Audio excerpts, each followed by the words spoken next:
حضور اگلا question counsellor آنند پٹیل صاحب جو نیو ہم ایسٹ لندن سے تشریف لائے ہیں ان کا ہے. جی جی میں کونسلر آنند پٹیل صاحب سے درخواست کروں گا کہ وہ تشریف لائیں اور اپنا سوال کریں. یہ پہلے بھی تشریف لا چکے ہیں نہیں؟ وہ ایک اور دوست تھے نسبتاً پکا جسم تھا ان کا، وہ نہیں اب آئے؟ اچھا آنند پٹیل صاحب ویلکم. شکریہ آپ کا. حضور میں یہ سوال جاننا چاہتا ہوں آپ سے. آپ کی جماعت کے بہت سے لوگ ہمارے بورو میں رہتے ہیں اور میں نے سنا ہے کہ انہیں بہت سے تکلیف اٹھا کر یہاں آپ آئے ہیں، پھر بھی ان سے زیادہ ہمیں معلومات نہیں ملتی ہے.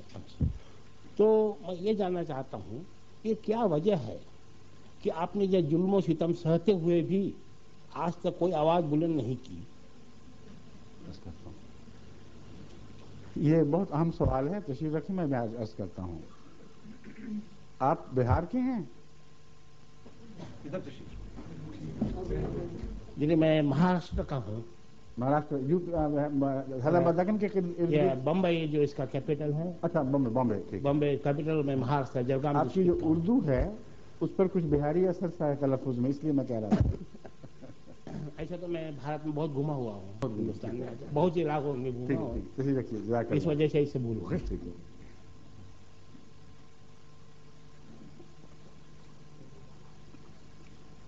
آپ کے سوال کے اندر ہماری سچائی کی ایک علامت چھپی ہوئی ہے، یہ میں دکھانا چاہتا ہوں آپ کو. ہمیں خدا کے نام پر سختیاں جھیلنے میں ایک ایسا لطف ہے اور خدا سے ایک ایسی توقع ہے کہ اس کا احتجاج ہم دنیا سے نہیں کیا کرتے سوائے ایک صورت کے. اور میں اس بات کو خوب کھولنا چاہتا ہوں کہ یہ سوال ہو سکتا ہے بعض پاکستانیوں کے ذہن میں بھی ہو.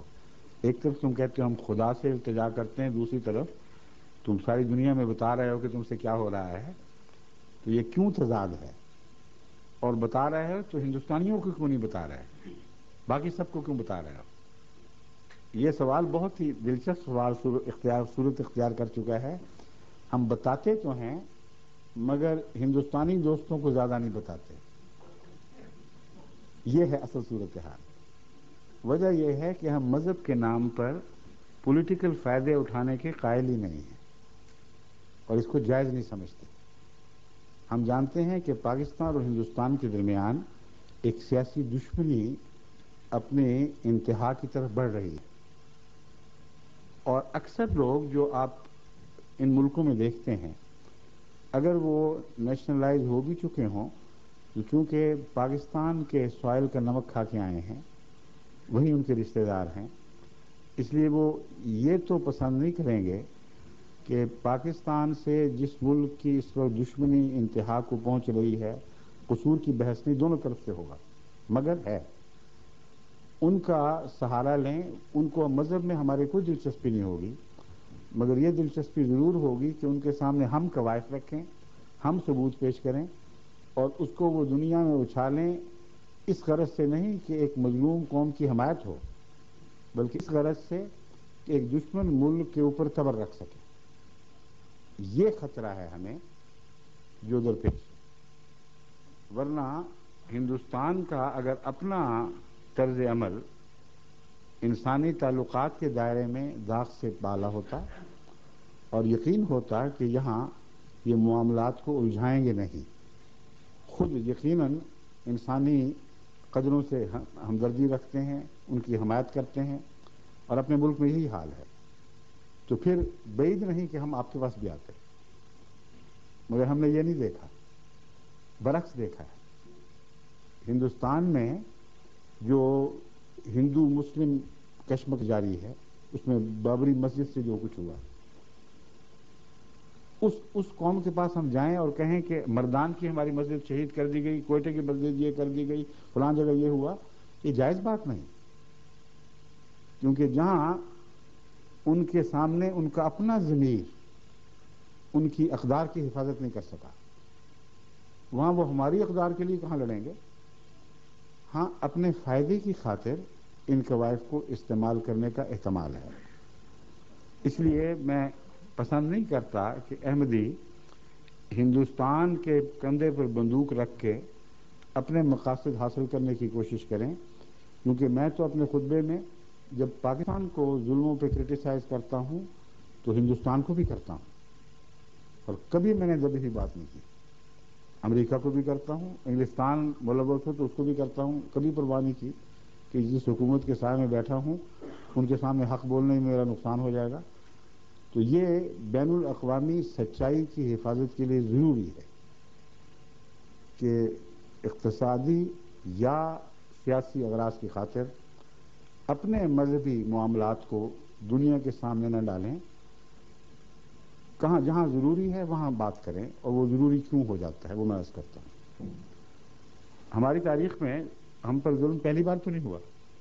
جب حضرت مسیح موعود علیہ السلام نے اعلان فرمایا، دعویٰ قادیان سے دعویٰ کیا ہے، تو ساری تاریخ گواہ ہے مسلسل اس وقت سے جہاں جہاں احمدیت نے سر اٹھایا ہے، جہاں جہاں احمدیت کا بیج بویا گیا ہے، وہاں اس کو پامال کرنے کے لیے ہر کوشش کی گئی ہے۔ ساری تاریخ میں کبھی آپ یہ نہیں دیکھیں کہ جماعت احمدیہ نے دنیا کے سامنے یہ معاملے اٹھائے ہوں۔ اس کی وجہ یہ ہے کہ پہلے یہ ایک ایسا مضمون تھا جس کا انفرادی کوششوں سے تعلق تھا، حکومتیں ملوث نہیں تھیں۔ پہلی بار جو باقاعدہ حکومت ملوث ہوئی ہے وہ پاکستان کی حکومت ہے، اور ملوث اس طرح نہیں ہوئی کہ اپنے تعصب کا اظہار کیا ہے، جیسے تو افغانستان بھی ملوث تھا۔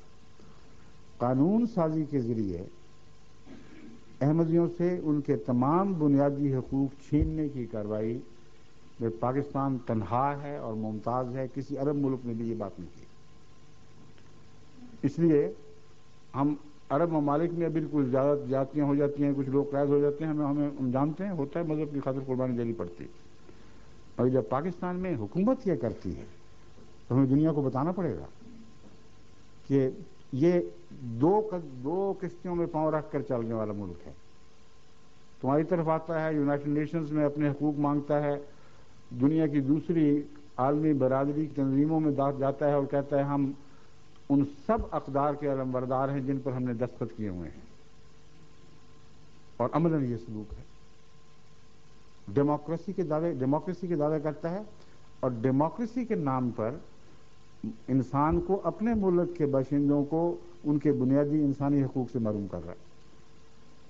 بس ہمارا احتجاج محض مذہبی دشمنی کے نتیجے میں ہونے والے مظالم کے متعلق نہیں ہے، ہمارا جو احتجاج ہے وہ اس دوگلے پن کے خلاف ہے، اور کھل کر یہ بات دنیا کے سامنے آنی چاہیے کہ اس ملک سے جب تم معاملات کرتے ہو تو یہ معلوم ہونا چاہیے کہ ان کا یہ کردار ہے۔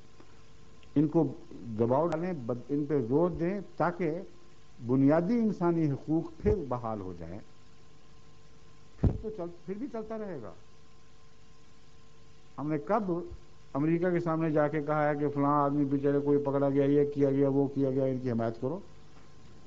میں تو اصولاً اس بات کے خلاف، میں تو ایک اصولی جنگ کا قائل ہوں، اور جب تک پاکستان میں یہ لیجسلیشن قائم ہے جس نے ڈیموکریسی کو پامال کرتے ہوئے مذہب کے معاملے میں اس وقت دخل دیا جبکہ ڈیموکریسی مذہب کے نام پر دخل دینے کی اجازت ہی نہیں دیتی، کہیں اس کا تصور موجود نہیں، جب تک اس سال پر قائم ہے یہ احتجاج ہم دنیا کے سامنے کرتے رہیں گے، اور یہ ہمارا فریضہ ہے اور ہمارا حق ہے۔